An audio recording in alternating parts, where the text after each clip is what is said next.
In the heart of Ottawa Kingdom, where wealth whispers secrets and power is a dangerous game, fearless journalist Mike Anaya is on a mission to expose the ruthless billionaire Kwaku Mensah. His empire is built on mystery, influence, and whispered fears. No one dares challenge him. No one dares to play against him, until now.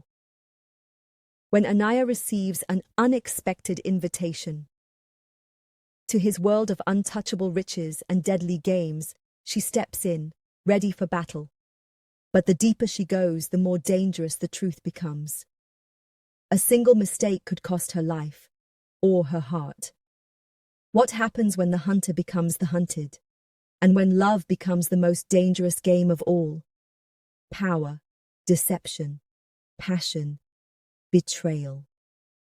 The game has begun, and in this high-stakes world, only one rule matters: win or be trapped forever. This gripping billionaire's love story will leave you breathless. Let's dive in the story. Welcome to the African Folktales by Bat. Before we continue, please kindly subscribe to this channel if you haven't subscribed. Turn on the notification bell for more interesting and beautiful new stories. Like, share and comment. Stay with me till the end. Let's go. Anaya was never the type to be intimidated. As a fearless journalist in the bustling city of Accra, she had exposed the darkest secrets of the powerful, bringing down corrupt politicians and criminals. But nothing could prepare her for the game she was about to enter, the one controlled by the billionaire Kwaku Mensah. Kwaku was more than just a businessman. He was an enigma.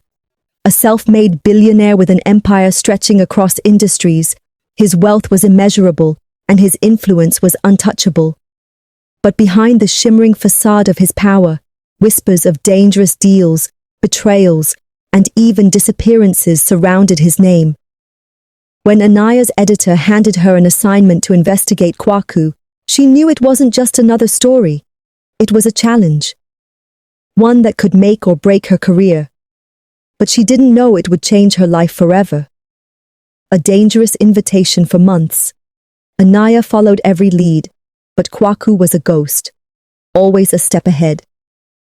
Then, one evening she received an invitation, a golden card with a single line. Come find the truth. Kwaku Mensah. The address led to his private estate, a palace of glass and gold overlooking the ocean. As she stepped inside, she felt the weight of eyes on her. The air was thick with power, danger, and something she couldn't name. And then she saw him. Kwaku stood at the top of the grand staircase, watching her with a smirk. Dressed in an all-black suit embroidered with gold, he was the embodiment of control. His presence was magnetic, his gaze piercing through her like he already knew all her secrets. You're brave, Miss Anaya, he said smoothly as he descended the stairs. Or foolish. I'd say I'm both, she replied, keeping her voice steady. He chuckled, offering her a drink. Then let's play a game. She was led to a grand lounge where a luxurious chessboard sat between them. The pieces were carved from ivory and onyx, gleaming under the chandelier's glow. We both want something, Kwaku said, moving his first piece. I want to know why you're so obsessed with me. And I want the truth, she countered, making her move. As the game progressed, their words became sharper, their gazes more intense. Kwaku tested her, trying to unnerve her. But Anaya held her ground, refusing to be intimidated. Then, suddenly, checkmate. She had won. A flicker of something unreadable passed through Kwaku's eyes before he leaned back, smiling. Impressive, he murmured. Go ahead, ask your question. Anaya inhaled deeply. What are you hiding, Kwaku? He studied her for a moment, then whispered. The truth is dangerous, Anaya. And once you enter my world, there's no way out. A chill ran down her spine. Before she could press further, the doors burst open. A group of masked men stormed in, guns raised. Chaos erupted. Kwaku grabbed her hand. "Stay close," he ordered. And just like that, the game turned deadly. Kwaku led her through secret passageways, dodging bullets and betrayal. "Who are they?" Anaya asked as they ran. "People who think I'm weak," he replied, his jaw clenched. They emerged onto a private dock where a speedboat awaited. The moment they stepped in, the boat roared to life, cutting through the ocean under the moonlight. As the city lights faded behind them, Anaya finally spoke. "You knew they were coming." Kwaku's gaze darkened. "I knew someone would try, but I didn't expect them to use you." "What do you mean?" she asked, her pulse quickening. He turned to her, his expression unreadable. "Someone gave them information about you. Someone wants you trapped in this game with me." Her breath caught. "Why?" Kwaku hesitated before answering. "Because they know what I know." He exhaled sharply. "That you mean something to me." Anaya's heart pounded at his words, but she refused to let herself believe them. "You don't even know me," she said. Kwaku's gaze softened. "You think I don't? I've been watching you, Anaya. Your courage, your fire, the way you fight for the truth. You're the only one who's ever challenged me." Silence hung between them, heavy and undeniable. The boat docked at a secluded island where Kwaku's private villa stood. Inside, the tension between them grew unbearable. "Tell me the truth now," Anaya whispered. "No more games." Kwaku stepped closer, his voice barely above a whisper. "The truth is, I can't let you go." His lips crashed into hers, and in that moment, everything else disappeared.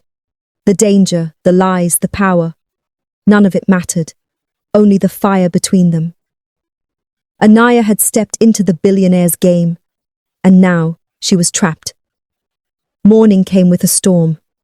Anaya awoke in Kwaku's arms, but reality hit hard. She still had a story to write, and he was still the most powerful man in the city. "You have to let me go," she said, pulling away. Kwaku's expression darkened. "If you walk away now, everything changes." Torn between her duty and her heart, Anaya made her choice. She left. Her article exposed Kwaku's empire, shaking the city to its core. But instead of ruining him, it only made him more untouchable. For months, she convinced herself she had done the right thing, until she found a single envelope on her doorstep. Inside was a golden card. "The game isn't over. Meet me where it all began." Kwaku. Her heart pounded as she realized she had never really left his world. She was still trapped, and maybe, just maybe, she wanted to be. Under the moonlit sky, she returned to his estate. Kwaku stood waiting, watching her with the same smirk that had started it all. "You're back," he murmured. Anaya sighed. "I never really left." He stepped closer, brushing a strand of hair from her face. "Then let's end the game." "No more lies," she whispered. "No more," he promised. And with that they surrendered. To the truth, to the danger, and to a love that had been written long before either of them realized. Because in the billionaire's game, the only way to win was to fall in love. Anaya knew she had made the most reckless decision of her life, choosing love over logic, passion over reason. But when Kwaku pulled her into his arms that night, whispering promises she never thought he was capable of making, she stopped caring about the consequences. For the first time in years, she allowed herself to be vulnerable, to surrender to the dangerous allure of the man she once hunted. And Kwaku, who had built an empire on control, let himself fall completely, breaking the one rule he had sworn never to break: never love. But loving a man like Kwaku came at a cost. Enemies in the shadows.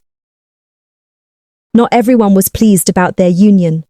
Kwaku's enemies, those who had spent years plotting his downfall, saw Anaya as his greatest weakness. The fearless journalist, once his biggest threat, had now become his Achilles heel. Threats arrived in the dead of night, notes with chilling warnings, shadows moving outside their windows. Anaya was no stranger to danger, but now it wasn't just her life at stake. It was their love. One evening, Kwaku entered their bedroom, his face unreadable. "They want to destroy you to get to me," he admitted. Anaya met his gaze. "Then we fight back," he exhaled. "This isn't a game anymore, Anaya." She placed a hand on his chest. "It never was." Kwaku, for the first time in his life, chose something over power. He chose her. He moved his operations offshore, cutting ties with those who sought to control him. But it wasn't enough. His enemies were relentless, and soon, Anaya found herself in the middle of a war she never signed up for. One night, while attending a gala, their worst fears came true. The moment they stepped outside, gunshots rang through the air. Kwaku pushed Anaya behind him, shielding her with his body. His men fired back, chaos erupting in the streets. Anaya's heart pounded as she saw Kwaku fight for her, for them. But it was in that moment that she realized he was willing to lose everything for her. And that terrified her more than the bullets flying around them. The attacks wouldn't stop. Not unless they made a drastic choice. One night, Anaya sat on the balcony staring at the city below. Kwaku joined her, his hand finding hers. "There's only one way to end this," she whispered. He already knew what she was about to say. "You're asking me to disappear." "I'm asking you to live," she corrected, turning to face him. "They won't stop until they believe you're no longer a threat." Kwaku clenched his jaw. "And what about us?" Anaya's throat tightened. "We survive." It was the hardest decision they ever had to make. Kwaku faked his own downfall, retreating into the shadows while the world believed he was gone. Anaya played her part, publicly distancing herself, writing stories that made it seem like she had moved on. But the truth? She was still his. Months passed. The world believed Kwaku Mensah was dead. His enemies celebrated, thinking they had won. But late at night, when the world was quiet, Anaya would escape to a hidden villa on the coast, where Kwaku waited for her. Their love story became a secret, a stolen romance that existed only in hidden places, away from the prying eyes of the world. "I hate this," Kwaku admitted one night as they lay under the stars. "I want to give you a life where you don't have to hide." Anaya traced his jawline. "Then let's build one." And so they did. Away from the chaos, away from the war, Kwaku rebuilt his empire. But this time, in a way that allowed him to love without fear. Anaya never stopped being the woman she was, fearless, determined and unshakable. But now she wasn't alone. They weren't just trapped in a game anymore. They had rewritten the rules, and in the end, love had won. Moral lesson. True power is not in wealth or control, but in trust, love, and the choices we make. Anaya and Kwaku's journey teaches us that no matter how dangerous or deceptive the world may be, love, loyalty, and wisdom are the greatest weapons. Kwaku had power but lacked true freedom, while Anaya had truth but risked losing herself in the game. In the end, they both realized that escaping the traps of greed, revenge, and power struggles required something deeper, trust in each other and the courage to start anew. The story reminds us that love should never be a game of control, but a bond of trust. Truth and justice may be dangerous, but they are worth fighting for. Power without purpose is an illusion, but love with purpose creates true freedom. No matter how high the stakes, the strongest people are those who choose love, loyalty, and a future built on honesty. Thank you for watching. Subscribe if you haven't subscribed. Turn on the notification bell for more beautiful stories. Don't forget to comment, like, and share to your friends and family. See you on my next story. Bye.